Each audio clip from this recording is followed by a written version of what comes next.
What's up mga idol? Kini ay mga idol, kailan mo ani nga kahoy? Sa man siya? Kahoy o prutas? Pero sa una mga idol, ako bata pa ko. Makaon man ni siya. Kini. Puwa ko balo usa ni siya, prutas ba ni siya o kahoy? No, sa mga bunga tagas. Di ba? Sa mga nakaila diha, i-comment daw unsa ni siya nga kahoy.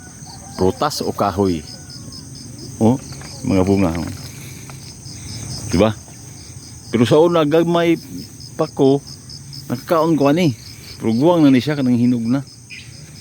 Tudong balian na mga idol. So gahi man kayo bunga. Unsa ka siya? Uy. Burato. Ano yung bunga mga idol? Diba? Tagas ki pa. Okay. Sige bye.